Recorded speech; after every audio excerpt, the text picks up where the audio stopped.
Hey there, my name is Kevin Butler, and I'm a certified professional ergonomist that works for Steelcase, and this is the Steelcase Series 2 High Performing Task Chair. Series 2 is an intelligent, intuitive, high performance task chair that has seat height, it has seat pan depth, it has a counterbalance weight activated mechanism with a boost setting as well as an upright lock. It has an adjustable lumbar, and it has fully functional 4-dimensional arm supports. So today we are going to walk through not only the how, but the why you would want to adjust your Series 2 chair in a very particular way to optimize comfort. So where do we start? Let's start with seat height.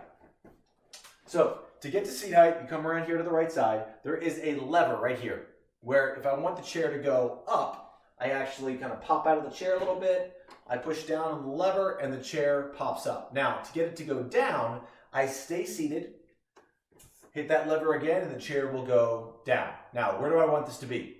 I need the chair height to be set so that my thighs are approximately parallel to the ground and that my feet drop directly below the knee or a little bit out in front a little bit.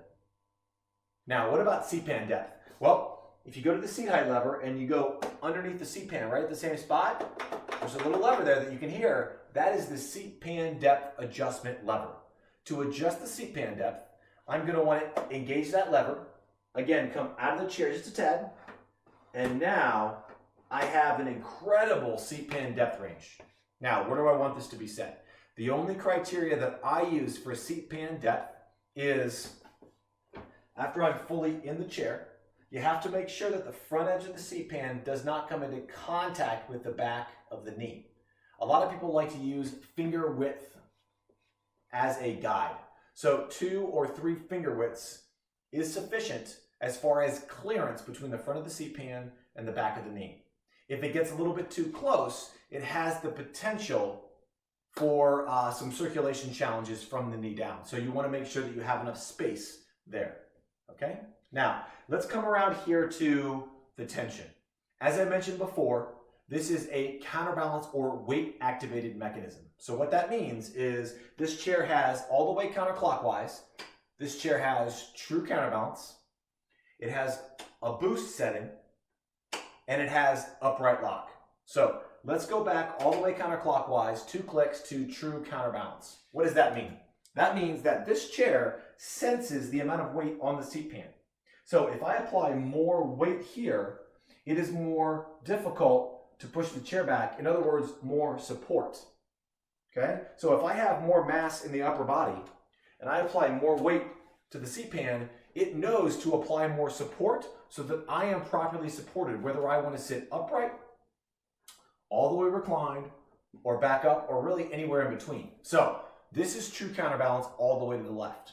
Okay? So my recommendation is sit down, crank it all the way to the left, sit back in the chair, and go through the motion. Now, if you go halfway and stop and you find yourself kind of fighting to keep the chair in the right spot, it probably means there's not enough tension on the chair. What do you do then? You go back over here and you crank it once to the right. That is boost. Boost is going to give you approximately 20% greater tension on the chair or support. Now, if I try and go halfway back and stop, that for me is perfect. Okay? Absolutely perfect. Now, last thing I'll say about this is that if you insist, if you know based on prior use or a pre-existing condition that you absolutely positively have to have the chair locked upright, I don't recommend it if there's a choice involved, because I'm a huge proponent of human performance and movement. And I know that if I can actually increase or open a hip angle, that's going to be better for the user long term. So if you can actually get in the chair and recline a little bit, great. If you absolutely know you need to lock the chair upright, you can come back down here, one more to the right, and the chair is locked. Now, I know that a boost setting is best for me, so I'm going to go back to that setting, okay?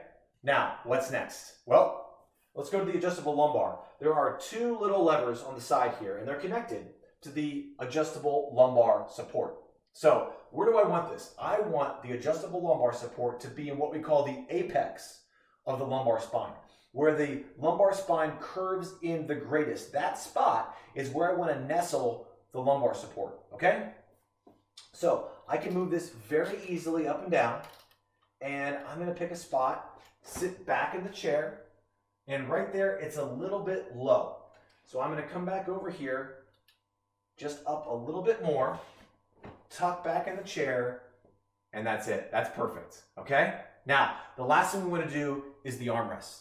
The armrests, as I mentioned before, are 4-dimensional, okay? There is a button over here to the side. When I depress that button and hold it down, I can actually move the armrest approximately 7 to 11 inches from the seat pan. And both arms do the same thing. Now, the chair also has a lateral movement. It will move 2.25 inches on each arm. Okay? It also has a twist, and each armrest will move forward and backwards. Now, that's a lot of adjustability. Okay? Now, where should we put the armrests with all that adjustability? I prefer for one criteria, and that criteria is make certain that if you do use the armrest for support, if you find value in using an armrest, make sure you don't use the armrest as a crutch. Now, what does that mean?